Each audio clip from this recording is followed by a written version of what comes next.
नमस्कार. तर बघा मी इथे छानशी अशी नवीन इथे रेसिपी घेऊन आलेली आहे. तर बघा, तर इथे मी 2 काकड्या घेतलेल्या आहे आणि त्या काकड्या व्यवस्थित किसून घेत आहे. आणि ह्या काकड्या आहे ह्या मी स्वच्छ धुवून घेतलेल्या आहे आणि इथे दोन्ही साईडने थोडं-थोडं कापून घेतलेलं आहे आणि ही मी इथे किसणीच्या साहाय्याने इथे शिलून घेत आहे. तर इथे बघा मस्त अशी ही काकडी जास्त ह्या काकड्या खूप जठर नाही आहे, तर पोहळ्या काकड्या आहे. तर मी इथे 2 काकड्या घेतलेल्या आहे आणि त्या किसून घेत आहे. त्यानंतर बघा इथे ह्या जर 2 काकड्या ह्या किसून झालेल्या आहे. त्यानंतर इथे बघा इथे एक मी बीट घेतलेला आहे आणि बीटसुद्धा मी इथे स्वच्छ धुवून घेतलेला आहे आणि त्याची सालं वरची काढून घेतलेले आहे आणि इथे छान ते पण किसून घेत आहे. तर इथे बघा इथे एक बीट आणि काकडी किसून झालेली आहे. आता हे मी एक कांदा घेतलेला आहे. हा कांदा पण मी इथे किसून घेणार आहे. तर हा जो कांदा आहे हा मी इथे दोन्ही कांदे इथे एक कांद्याचे 2 भाग करून घेतलेले आहे आणि ते दोन्ही किसून घ्यायचे आहे. त्यानंतर बघा हे जे तिन्ही पण सगळं किसून झालेलं आहे. आता मी यामध्ये इथे बघा इथे मी 2 मिरची मी बारीक चिरून घेतलेल्या आहे. त्या मिरची टाकून घेत आहे. त्यानंतर आपल्याला इथे सांबार टाकून घेत आहे. ते सांबार मी थोडा इथे घेतलेला आहे. तो पण इथे स्वच्छ धुवून घेतलेला आहे आणि चिरून घेतलेला आहे. तो टाकलेला आहे. आता बघा हे इथे सगळं मिक्स करून घ्यायचं आहे. तर त्याआधी मी इथे हे थोडं जिरं, धने पावडर आणि थोडं इथे हळद, अर्धा चम्मच हळद टाकलेली आहे आणि 1 चम्मच मी यामध्ये तिखट टाकणार आहे आणि इथे तिखट टाकून घेतलेलं आहे. आता हे सर्व टाकून झालेलं आहे. आता ह्याला छान चम्मचने मिक्स करून घ्यायचं आहे. यामध्ये मी इथे बघा थोडे तीळसुद्धा 1 चम्मच घातलेले आहे आणि इथे नमक आपल्याला जेवढं नमक स्वादानुसार लागेल तर मी इथे 1 चम्मच इथे नमक टाकून घेतलेलं आहे.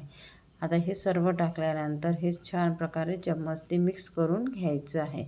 तर इथे बघा इथे सर्व मी इथे साहित्य टाकलेले आहे. आता इथे जे काकडी आणि बीट टाकल्यामुळे कलर छान आलेला आहे आणि इथे बघा हे छान मिक्स करून घ्यायचं आहे. आता हे मिक्स झाल्यानंतर यामध्ये मी इथे 1 वाटी कणिक टाकून घेणार आहे. तर इथे मी 1 वाटी कणिक घेतलेली आहे आणि 1 वाटी कणिक यामध्ये टाकून घेत आहे.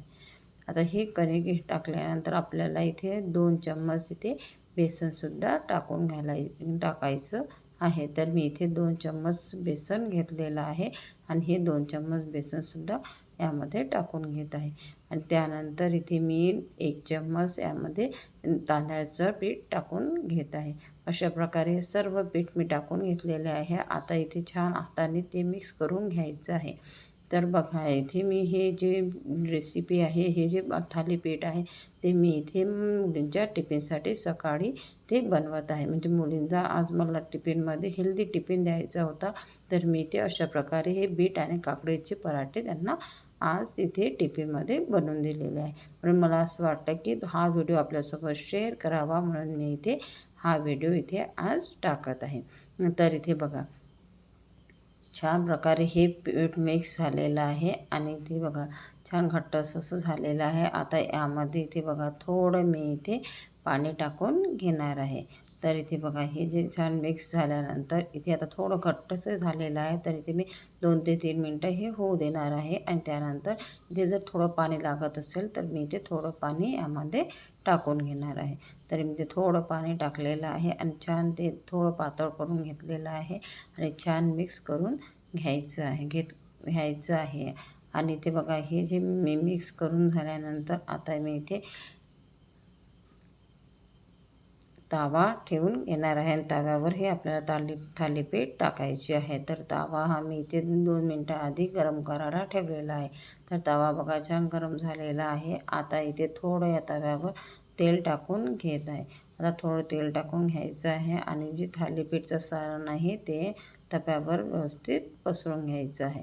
तर ते छान छोटे छोटे इथे थालीपीठ मी इथे तयार करून घेणार आहे. तर याला थोडं चिकटायला नको हाताला म्हणून मी इथे थोडं पाण्याने सुद्धा हे छान पातळ असं हे इथे थालीपीठ बनवून घेणार आहे. तर इथे बघा छान इथे पातळसं असं थालीपीठ इथे मी बनवलेलं आहे.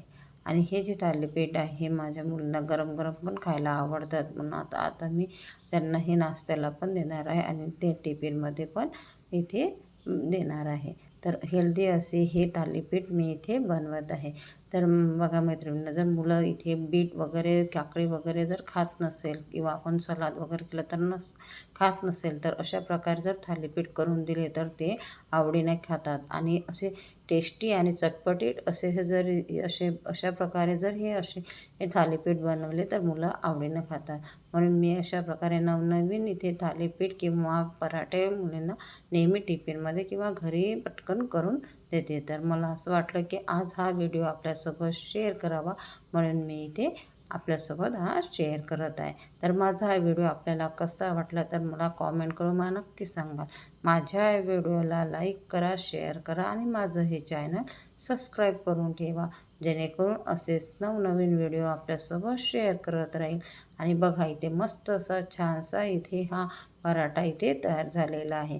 तर मी इथे माझ्या मुलींच्या टिफिनसाठी हे सर्व पराठे इथे बनवून घेणार आहे. तर इथे बघा दुसरा जो पराठा आहे तो सुद्धा मी इथे अशाच प्रकारे बनवून घेत आहे. तर मी इथे हा मुलीला पटकन खायला देणार आहे. आणि जो आधीचे बनवलेले पराठे आहे ते मी इथे टिफिनमध्ये थोडे थंड झाल्यानंतर टिफिनमध्ये भरून घेणार आहे. तर इथे बघा इथे हे जे पराठे आहे हे लोणच्यासोबत खाण्यासाठी खूप छान असे गरमागरम मी इथे थालीपीठ इथे छान बनलेले आहे. आणि मी इथे बघा इथे याला थोडं पाणी लावून घेतलेलं आहे आणि हा सुद्धा इथे छान तेल टाकून पलटून घ्यायचं आहे. आणि हे जे पराठे आहे हे मंद आचेवर शिजू द्यायचे आहे. तर बघा इथे छान बघा हा एक साईड शिजलेला आहे. आता याला आपल्याला दुसऱ्या साईडने पलटून घ्यायचं आहे. तर मैत्रिणींनो बघा अशा प्रकारे जर आपण जर वेगवेगळ्या रेसिपीज अशा केल्या तर मुलं आवडीने खातात. तर म्हणून मी इथे अशा प्रकारे वेगवेगळ्या रेसिपीज मुलांना किंवा वेगवेगळे जे पदार्थ आहे मुलींना नेहमी बनवून देत असते. तर मी माझ्या या चॅनलवर ऑलरेडी जे कुकिंगचे व्हिडिओ आहे, रेसिपीजचे व्हिडिओ आधी टाकलेले आहे. तर जर तुम्ही ते बघितले नसेल तर ते सुद्धा बघून घ्या.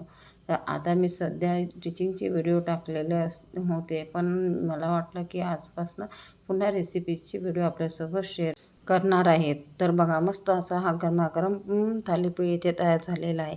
तुम्हीसुद्धा अशा प्रकारे तुमच्या मुलांसाठी अशा प्रकारे थालीपीठ करून नक्की बघाल, मुलांना ते नक्की आवडेल. तर माझा हा व्हिडिओ आपल्याला कसा आवडला कॉमेंट करून नक्की सांगाल आणि तुम्ही पण नक्की करून बघा. धन्यवाद.